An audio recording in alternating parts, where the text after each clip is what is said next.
workshop agenda, we're going to be workshopping a request for proposals for a community center design. And in order for the public to get a full picture of what we're looking to include in this community center and why and where, I want to put it together in a brief presentation to look at. So we've got it up on the screen here. This is the result of a substantial amount of work going into it on the part of our departments and both by the members of the board. So, our town here in Orangetown, we're about 20% parkland between the different jurisdictions and everything, but we do not have a community center for use by residents, for seniors, for youth, for anyone. Our neighboring towns all have multiple community centers. This has been identified by many people over years as a sort of a deficiency in terms of services for our folks here in town. Recreational services, we got the space, we don't have the facilities. I went on a listening tour of all of our senior clubs this past spring after speaking with the board to get their input as to what they might want to see in a community center. And I also did outreach on social media and to members of the public and other means to get input into what go into an RFP for a design for this community center, which you'll see.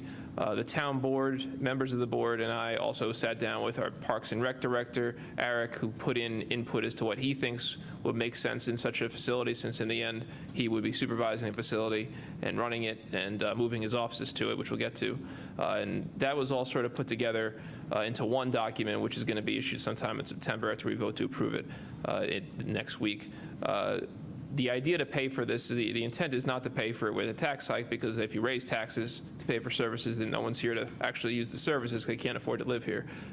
We have anticipated land sales that should be coming through in RPC, and by getting this process going now, because in the end this RFP is just for the design, to give a proposal to do a design of a community center that can then be built, it allows us to sort of shave some time off the timeline. There's no reason to hold this process up in anticipation, because we could always hit pause if we need to. We just don't want to not get the engine started and end up wasting everyone's time.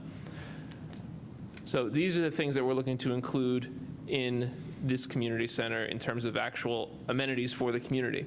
This goes into the RFP, so when someone comes out with the design based on the RFP, they're going to have to try to meet these requirements. So it's going to be 2 floors. There'll be elevator access. The meeting rooms and the basketball courts will be on the 1st floor. To the basketball courts, there'll be 2 side-by-side with a composite floor, so they could be used for multiple activities, not just basketball. The idea is to have a scoreboard, collapsible bleachers, a walking or running track above it, because that portion would be 2 stories but open. There would be a separate gym with exercise equipment and locker rooms. There'd be multiple meeting rooms and classrooms. We've left it open for the designers when they come in as to how to meet the requirements of one large room with 150 plus and multiple smaller rooms for 30 to 40 people. That could be movable walls. It could be a combination of separate rooms and movable walls.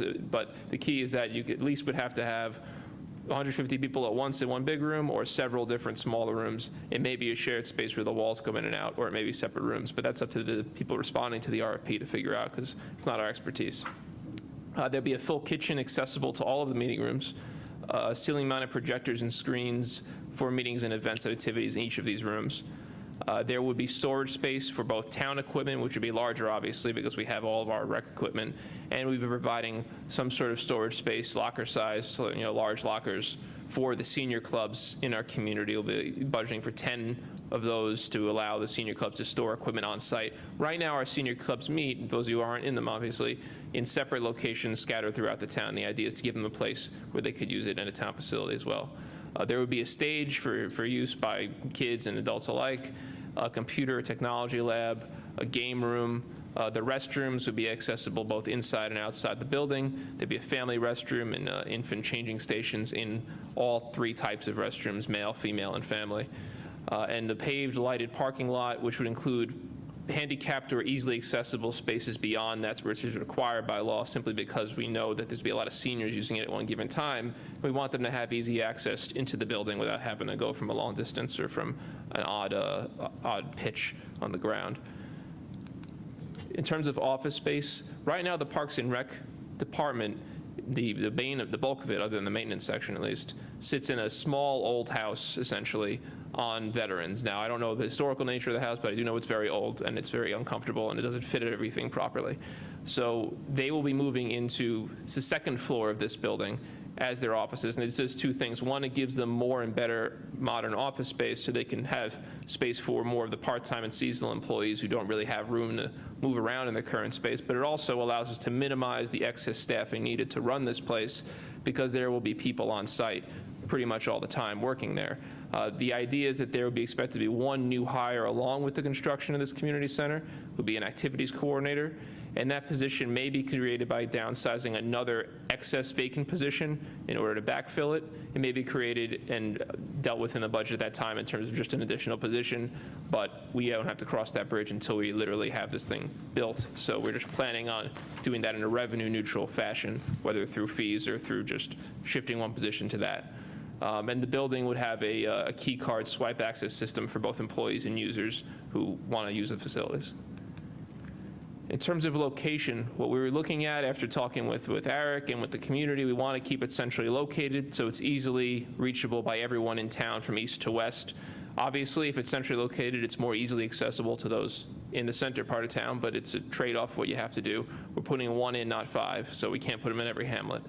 The spot we identified after a lot of looking is the area of the RPC territory that we still own that is to the east of the volunteer housing on Chief Bill Harris Way, formerly Blaisdell, and just south of Old Orangeburg Road, which is where the entrance would theoretically be. We're not looking to put a new curb cut on Orangeburg Road itself.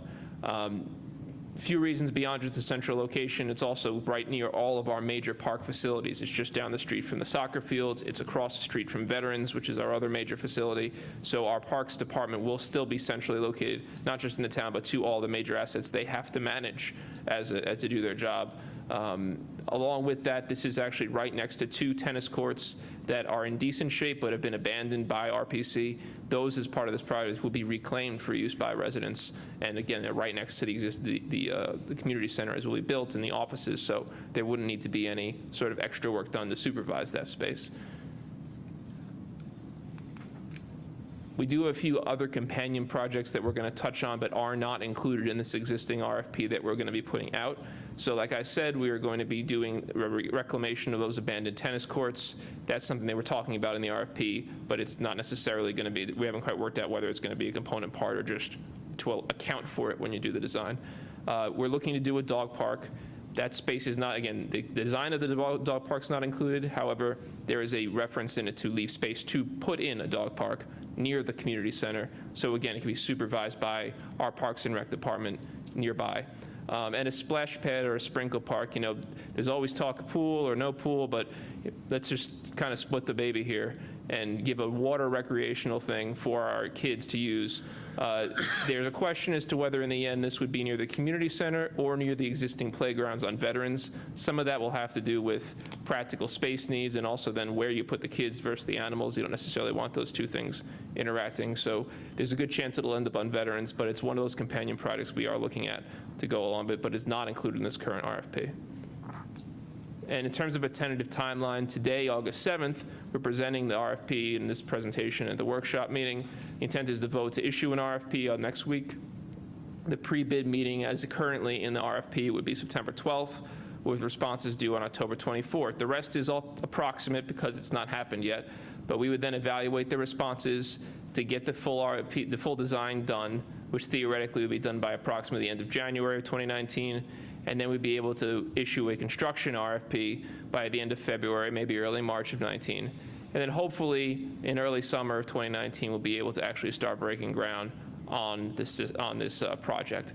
In terms of the cash, if we're ahead of timeline and the cash hasn't hit yet, but we know it's coming because we're actually fully committed on a sale, we would then explore a bond, which would then be defeased with the cash, but it's going to be a revenue neutral thing. That's the timeline we're trying to stick to, but again, it's approximate, and we'll go from there. So we wanted to make sure we put this out so everyone can look through it, and there's a lot of decisions left to be made after the first step. That's all we'd be voting on to get through is the October 24th date, and the rest is going to be up to both the community and the board as to how and when and where this gets done. So moving on, unless anyone else has anything they want to add. Anything? No? Okay, great.